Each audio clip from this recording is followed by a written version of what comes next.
महाज्ञानं नन्दिकेश्वरभाषितं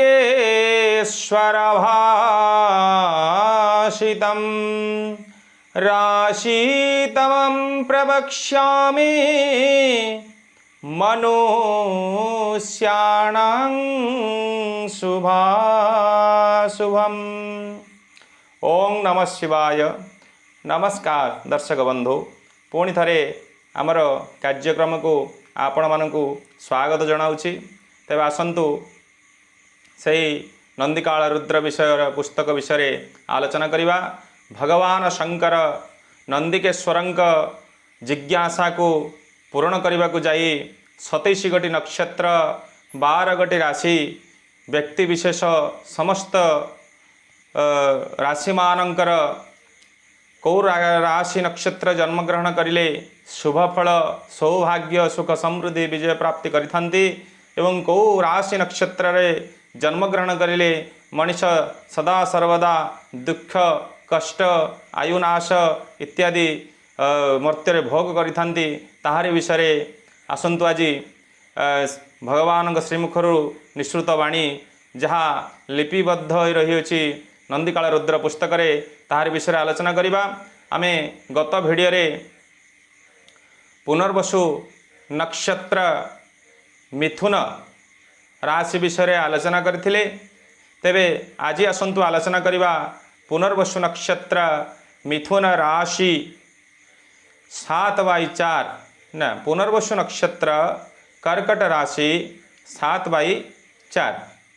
आपणक मन मध्य जिज्ञासा उठुथिबो जे पुनर्वसु नक्षत्र रे मिथुन राशि रहुची पुणी पुनर्वसु नक्षत्र रे कर्कट राशि मध्य रहुची, यह केमिति संभव?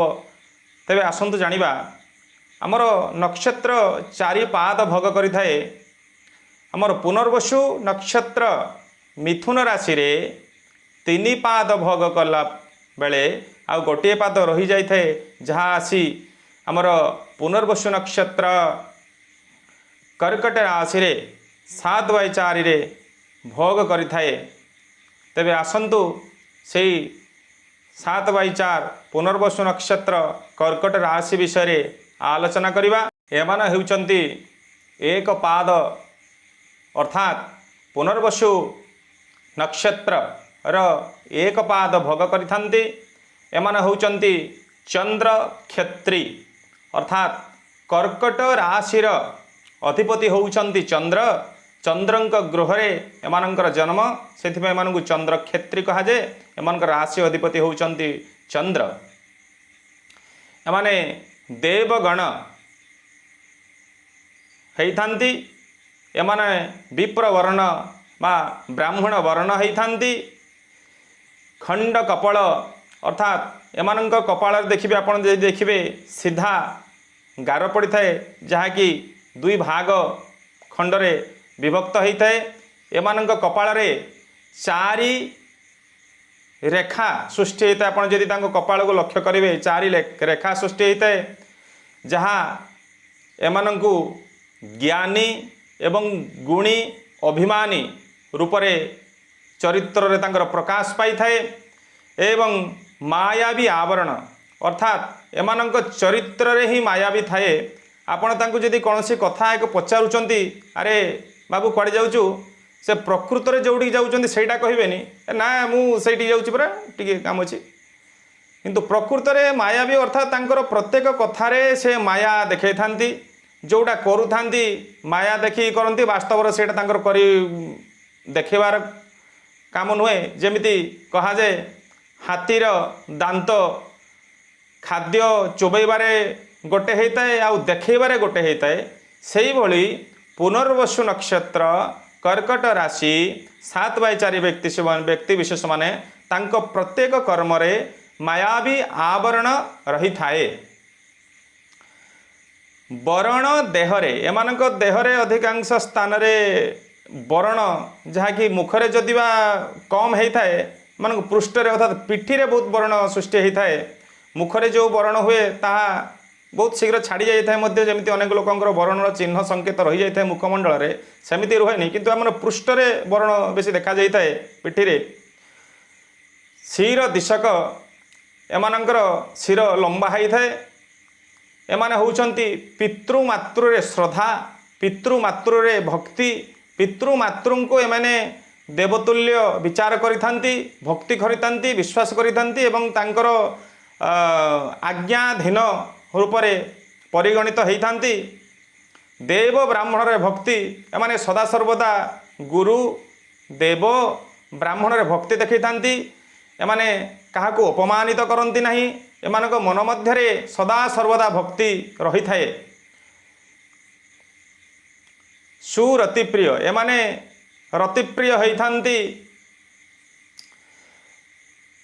क्रोध अभिमानी अर्थात एमाने बहुत क्रोधी भी होइथांती, किंतु क्रोध को कंट्रोल करनियंती। सेमाने क्रोध को द्वारा कौन सी जमी भूल कम हो न जाए से कंट्रोल कर दियंती, किंतु क्रोधी थांती। प्रत्येक कथारे एमानकर राग भाव देखा दे थाए, किंतु क्रोधरे क्रोधांधन होई कौन सी एमती घटना दुर्घटना घटई न थांती।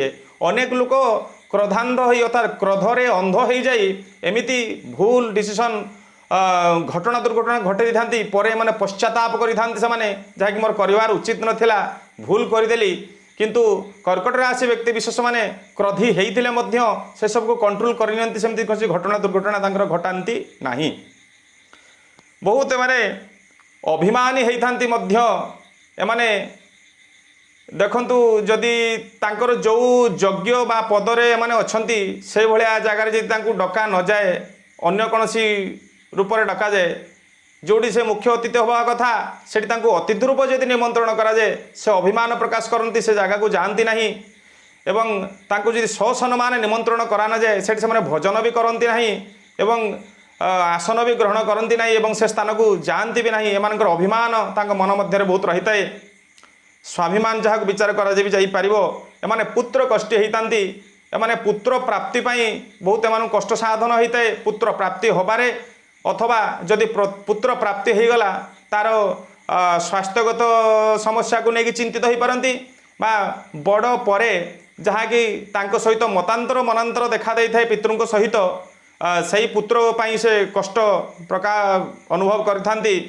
एमाने बात देही अर्थात एमानकर बात थरे थरे हाथ गोड़ थरिबा, गोड़ मुड़ी होइजिबा, हठात शोईकी उठा गोड़ गोड़ टाणी होइजिबा, बात संबंधी रोग अर्थात एमानकर हठात शिरा प्रशिरा गुड़िक काम करवा बंद कर दियंती, जहाँकि तांकु कष्ट होता है। हठात शोईथिबे गोड़ टाणी धरिबो, एई भले परिस्थिति बात देही होइथांती। एमाने एमानकर एई भले शरीर सब देखा दे थाए कष्ट। एमाने धनवंत होइथांती। एमानकु जदि आपण जंगल रे भी छाड़ीदेवे, एमाने तांकर निज पराक्रम एमाने बहुत निज अग्रसर निजर गृह भूमि जान वाहन इत्यादि एमाने निज पराक्रम ही कर दे थांती एवं धनिक श्रेणी रे गणा होइथांती एवं धनर अभाव एमानक पाखरे केबे देखा देई न थाए।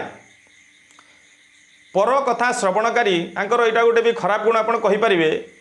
ये पर लोकंकर विषय आलोचना, पर निंदा महाभयम शास्त्र कहा जाइछि।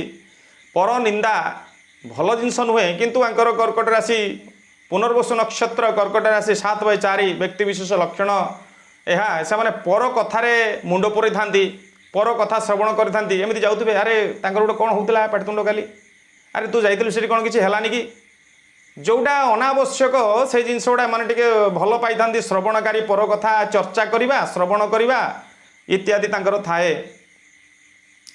दंत सुंदर, एमानकर दंत गुड़िक सुंदर, दंतर आकृति बहुत सुंदर होता है एवं दांतर स्थायी मजबूती एमानकर वार्धक्य पर्यंत एमानकु सहयोग करथाए। दांत एमाने सुवक्ता होइथांती। एमाने विभिन्न क्षेत्र रे विभिन्न ज्ञानर अधिकारी है वक्ता रूप से परिगण होती। एम लोक भल भाव में बुझे पारती, बुझेकरी बस करती समस्यार समाधान करि कर्कट राशि व्यक्ति विशेष माने। एमाने होउछंती मैथुन अभिलाषी, अर्थात मैथुन अर्थात हूँ सेक्सुअल रिलेशन, शारीरिक संबंध रे एमानकर अभिलाष टिके अधिक थाए। से पदे दुर्बलता थाए कर्कट राशि व्यक्ति विशेष मानक ठारे। उदर रोगी एमाने पेट रोग होती, विशेषकर गैस्ट्रिक वायु संबंधी रोग एमाने पीड़ित थांती। एमाने हठात पेट फुलई दबा, बा वायु निष्कासन होगा मुखद्वार यही भाया रोग एमाने पेट रोग पीड़ित होती अधिकांश भाव एसिडिटी भी भोग करते भितर जोड़ा एसिड अम्ल दक्षिण भागे जाईमंदा एमानकर दक्षिण भाग में जाईमंदा थाए जहाँ अति शुभ सूचना शुभ शासन सौभाग्यवानी ज्ञानी मानी धनी होती अबोध अर्थात एमाने गोटे कौन सी कथा को सांगे सांगे बुझी पारंतनी आप तो कहीदेवे अरे सेमती होता से शुणीदेवे आपण कथा किंतु बुझी पारि नथिबे कहले हो शुणी किंतु जदि परमुहूर्त कौन कही ते अरे कौन भूलीगले ठीक से बुझी पारि नथिबे से प्रथम अबोध था बुझापी टे कष्ट हुए प्रथम दक्षिणांगे चिल तिल चिन्ह एमान दक्षिण तिल चिन्ह थाए मुखरे नासिका निकट में हो बा कर्ण निकट में हो बा चक्षु दक्षिण चक्षु निकट में एमानकर जाईमंद थाए जहाँकि पुरुष पक्ष अति शुभ सूचना विचार करा जाए धनी मानी ज्ञानी गुणी एवं एमान को विचार करा जाए थाए पिंगल केश एमानकर केश ईषत तंबालिया कलर रे देखा दे थाए जमीती धर नुखुरा केश कहा जाए से भाया एमानकर कलर टिके थाए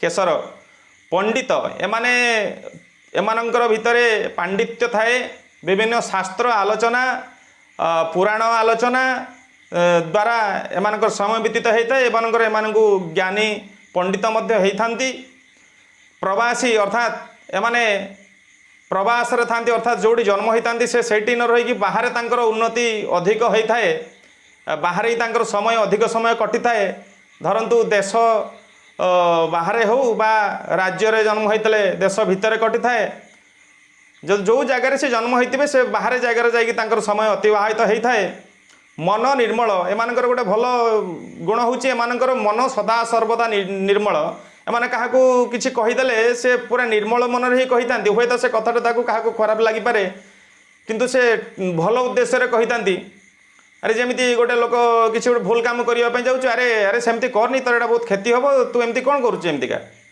से लोकटा भाव अजथा लोकटा मत गोटे कौन उपदेश देकी चलीगला किंतु सी भलपाई निर्मल मन पाई कहले से माने मन निर्मल जहाँ को किसी कही था पूरा स्पष्टवादी जहाँ विचार करा जाए स्पष्ट भाव में एवं सम्मुख अनेक लोकंर ज्ञान आपणकर स्वभाव थी देखिए सामने किसी कहबेनि आपण पछरे से आलोचना करेंगे जे लोकटा एमती क्या तो व्यवहार भल नुहे तार आचार विचार भल नुहे तार चरित्र भल नुहे किंतु ता मुख सामने आपड़ कहले हुए तो से तार चरित्र परिवर्तन आनीपारता किंतु सेटा कहबेनि किंतु एमाने कर्कट राशि व्यक्ति विशेष स्वभाव होचे माने मुख सम्मुखरे स्पष्टवादी तांको सम्मुखरे कहिदेबे तार भल गुण जदि हेतिबो तार भल गुण विषय कहबे जदि खराब गुण हेतिबो खराब गुण विषय कहबे से लोकटा खराब भाबू बा भल भाबू एक्सेप्ट करू बा ग्रहण करू बा न करू किंतु माने स्पष्ट कहबे दंत सुंदर चक्षु सुंदर एमानकर चक्षुदय अति सुंदर एवं निर्मल परिष्कार हेतै जहाँकि एमान चक्षुरे जड़े देखी आकर्षित हो पार बस हो पार भल पाइपर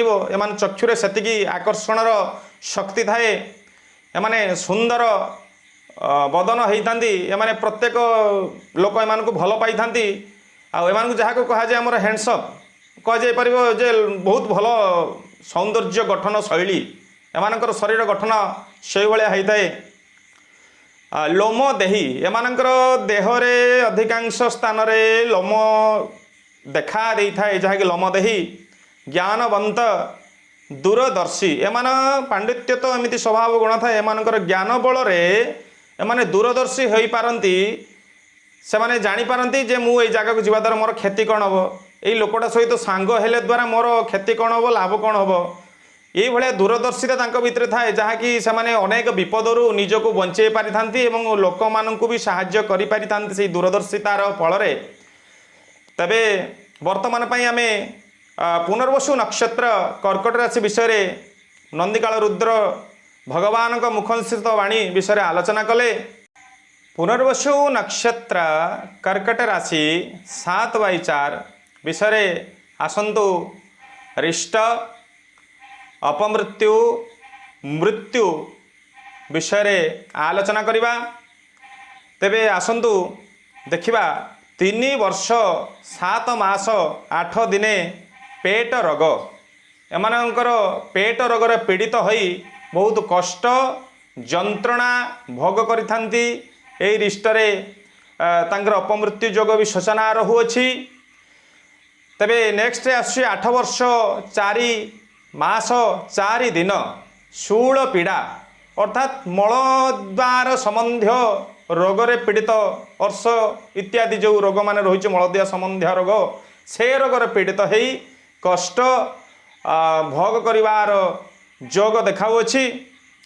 ତେବେ ନେକ୍ସଟ ଆସୁଛି 11 ବର୍ଷ 9 ମାସ 18 ଦିନ ଜ୍ୱର ପୀଡ଼ା କୌଣସି ଏକ ଜ୍ୱର ପୀଡ଼ା ଦ୍ୱାରା ଆନ୍ତରିକ ଜ୍ୱର ମସ୍ତିଷ୍କ ଜ୍ୱର ବା ଏମିତି ଜୀବାଣୁଜନିତ ଜ୍ୱର ମଧ୍ୟରେ ଆକ୍ରାନ୍ତ ହେଇ ସେ ଏକ ଦୁଃଖମୟ ଜୀବନ କଷ୍ଟ ଯନ୍ତ୍ରଣା ଭୋଗ କରିବାର ସୂଚନା ଦେଖାଉଅଛି। ନେକ୍ସଟ ଆସୁଛି 18 ବର୍ଷ 9 ମାସ 4 ଦିନ ବିଷ ଶସ୍ତ୍ର ଭୟ ଏମିତି ଏକ ବିଷାକ୍ତ ଶସ୍ତ୍ର ଦ୍ୱାରା ଆକ୍ରାନ୍ତ ହେଇ ଜୀବନ ପ୍ରତି ବିପଦ ଦେଖାଉଥିବାର ସୂଚନା ଦେଖାଉଛି। ବିଷାକ୍ତ ଯନ୍ତ୍ର କହିଲେ କେମିକାଲ ଯୁକ୍ତ କୌଣସି ଅସ୍ତ୍ର ଦ୍ୱାରା ଆକ୍ରାନ୍ତ ହେବାର ଯୋଗ ଦେଖାଉଛି। 25 ବର୍ଷ 9 ମାସ 25 ଦିନରେ ଗୁପ୍ତ ବ୍ୟାଧି ଏମାନଙ୍କର ଯୌନ ସମ୍ବନ୍ଧୀୟ କୌଣସି ଗୁପ୍ତ ବ୍ୟାଧିରେ ପୀଡ଼ିତ ହେବାର ସମ୍ଭାବନା ଦେଖାଉଅଛି, ଯାହା ଅତି ଭୟଙ୍କର ରୂପ ନେଇବାର ସମ୍ଭାବନା ରହୁଅଛି। 32 ବର୍ଷ 3 ମାସ 18 ଦିନ ଭୂତାବେଶ ଅର୍ଥାତ୍ କୌଣସି ଏକ ଭୟଙ୍କର ଆକୃତି ପ୍ରତିଛବି ଇତ୍ୟାଦି ଦେଖି ସେ ଭୟଭୀତ ହେଇ ହୃଦୟଜନିତ ଯନ୍ତ୍ରଣା ଭୋଗ କରି ହାର୍ଟ ଆଟାକ୍ ପର୍ଯ୍ୟନ୍ତ କଥା ଯିବାର ଦେଖାଉଛି ସୂଚନା। 56 ବର୍ଷ 9 ମାସ 25 ଦିନ ଚର୍ମ ରୋଗ କୌଣସି ଏକ ଗୁପ୍ତ ଚର୍ମ ରୋଗ ଦ୍ୱାରା ପୀଡ଼ିତ ହୋଇ ସଂକ୍ରମଣ ହୋଇ ସେ ନିଜକୁ କଷ୍ଟ ଅନୁଭବ କରିବାର ଯୋଗ ରହୁଅଛି। ଏଥୁ ଅନ୍ତେ ଆସୁଅଛି 63 ବର୍ଷ 3 ମାସ 12 ଦିନରେ ରକ୍ତାକ୍ତି ସାର ପୀଡ଼ା ଅର୍ଥାତ୍ ରକ୍ତ ସମ୍ବନ୍ଧୀୟ ଏକ ରୋଗରେ ରକ୍ତ ବିକାର ଇନଫେକ୍ସନ୍ ଇତ୍ୟାଦି ରୋଗରେ ପୀଡ଼ିତ ହେଇ ସେ ଦୁଃଖ ଯନ୍ତ୍ରଣା କଷ୍ଟ ଭୋଗ କରି ଅପମୃତ୍ୟୁ ଯୋଗ ପ୍ରାପ୍ତର ବି ସୂଚନା ମିଳୁଅଛି। ତେବେ ଏତିକି ରିଷ୍ଟ ଆମର କର୍କଟ ରାଶି ପୁନର୍ବସୁ ନକ୍ଷତ୍ର କର୍କଟ ରାଶିରେ ରହୁଅଛି। ଏହି ରିଷ୍ଟ ପରେ ତାଙ୍କର ପୂର୍ଣ୍ଣ ଆୟୁଷ ବିଷୟରେ ଆମେ ଜାଣିବା। ତାଙ୍କର ପୂର୍ଣ୍ଣ ଆୟୁଷ ହେଉଛି 75 ବର୍ଷ 3 ମାସ 10 ଦିନ। ଏତିକି ରିଷ୍ଟରୁ ଆପଣ ଯଦି ଭଲ ଭାବରେ ପାରି ଯାଉଛନ୍ତି ଆପଣଙ୍କର 75 ବର୍ଷ 3 ମାସ 10 ଦିନ ଭୋଗ କରିବେ। ଆପଣ ଏହି ରିଷ୍ଟରୁ ପାରିବେ କେମିତିକା? ଆମେ ଜନ୍ମ ହେବାଠାରୁ ଆମର ବିଭିନ୍ନ ପ୍ରକାର ଶରୀର ରୋଗ ଶତ୍ରୁ ଘଟଣା ଦୁର୍ଘଟଣା ଆମ ସହିତ ଘଟିଥାଏ, ଯାହା ନନ୍ଦିକାଳ ରୁଦ୍ରରେ ଆମର ନିର୍ଦ୍ଦିଷ୍ଟ କିଛି ବୟସ ବର୍ଷ ମାସ ଦିନ ବିଷୟରେ ବର୍ଣ୍ଣନା କରାଗଲା, ଯାହା ଅତି ଗୁରୁତ୍ୱପୂର୍ଣ୍ଣ ସେହି ବର୍ଷ ଗୁଡ଼ିକ। ତେବେ ଆମେ ଏହି ରିଷ୍ଟରୁ ବଞ୍ଚିବା ପାଇଁ ହେଲେ ଆମର ପ୍ରଥମ ଆଶୀର୍ବାଦ ପିତୃମାତୃଙ୍କର ରହିବା ଆମ ପ୍ରତି ଆବଶ୍ୟକ। ପିତୃମାତୃଙ୍କର ସ୍ନେହ ଶ୍ରଦ୍ଧା ଭକ୍ତି ବିଶ୍ୱାସ କରନ୍ତୁ। ପିତୃଙ୍କର ଆଶୀର୍ବାଦ ସଦା ପ୍ରାପ୍ତ କରିବା ପାଇଁ ଚେଷ୍ଟା କରନ୍ତୁ। ଗୁରୁଙ୍କର ଆଶୀର୍ବାଦ ପ୍ରାପ୍ତ କରିବା ପାଇଁ ଚେଷ୍ଟା କରନ୍ତୁ ଏବଂ ଦେବ ଆଶୀର୍ବାଦ ପ୍ରାପ୍ତ କରିବା ପାଇଁ ଦେବ କାର୍ଯ୍ୟରେ ଲିପ୍ତ ହୋଇ ପ୍ରାପ୍ତ କରିବା ପାଇଁ ଆଶା କରନ୍ତୁ ଏବଂ ବ୍ରାହ୍ମଣମାନଙ୍କର ଆଶୀର୍ବାଦ ବି ଆପଣ ପ୍ରାପ୍ତ କରନ୍ତୁ। ତା ବାଦରେ ଆପଣଙ୍କର ବନ୍ଧୁ କୁଟୁମ୍ବ ଇତ୍ୟାଦି ମାନଙ୍କର ଶୁଭ ଅଭିଳାଷ ଶୁଭ କାମନା ଇତ୍ୟାଦି ଦ୍ୱାରା ବି ଆପଣ ଏହିସବୁ ରିଷ୍ଟରୁ ପଡ଼ିଲେ ମଧ୍ୟ ସେଠି ସହଜରେ ପାରେଇ ଆପଣ ପୂର୍ଣ୍ଣ ଆୟୁଷ ପର୍ଯ୍ୟନ୍ତ ଯାଇପାରିବେ ଏବଂ ପୂର୍ଣ୍ଣ ଆୟୁଷ ଭୋଗ କରିବେ। ତେବେ ଆସନ୍ତୁ ଆମେ ଜାଣିବା ତାଙ୍କର ମୃତ୍ୟୁ ଯୋଗ କ'ଣ ରହୁଛି, କେଉଁ ପରିସ୍ଥିତିରେ ତାଙ୍କର ମୃତ୍ୟୁ ହେବ। ମାଘ ମାସ ହେଇଥିବ ଶୁକ୍ଳ ପକ୍ଷ ଏକାଦଶୀ ତିଥି ହେଇଥିବ। ଶନିବାର ପୁନର୍ବସୁ ନିଜ ନକ୍ଷତ୍ରରେ ଯେଉଁ ନକ୍ଷତ୍ରରେ ସେ ଜନ୍ମ ହୋଇଛନ୍ତି ସେହି ନକ୍ଷତ୍ରରେ ତାଙ୍କ ମୃତ୍ୟୁ ଯୋଗ ଦେଖାଉଛି। ପୁନର୍ବସୁ ନକ୍ଷତ୍ର कर्कट राशि भी चंद्र थिबे गधूली समय अर्थात गाई माने चरिकी जो फेरती जो समय धूली उड़ेकरी से गधूली कहा जाए से समय मध्य तांकर डाकिनी भये मृत्यु अर्थात सी एक कौन भयंकर शब्द भयंकर प्रतिच्छवि भयंकर भयभीत है विशेषकर भयभीत है मृत्यु जग हृदय अटकी जीवार हार्ट अटैक हबार संभावना रही मृत्यु जग तांकर देखाऊँच तेबे मोर आपण मानक अनुरोध आपणकर मृत्यु विषय जानिला परे आपण व्यतिग्रस्त हुंतु नहीं भयभीत हुंतु नहीं आमे जन्म सहित आमर मृत्यु आम सहित जड़ित आम सहित रोग जड़ित आम सहित शत्रु जड़ित ये आम सहित रहिबो निश्चित आ मृत्यु ध्रुव सत्य यह मध्य आपण जानिबा दरकार सेथिपाई आमे मृत्यु को आपण सबुबले मन रखंतु मृत्यु को केबे भी आपण भूलंतु नहीं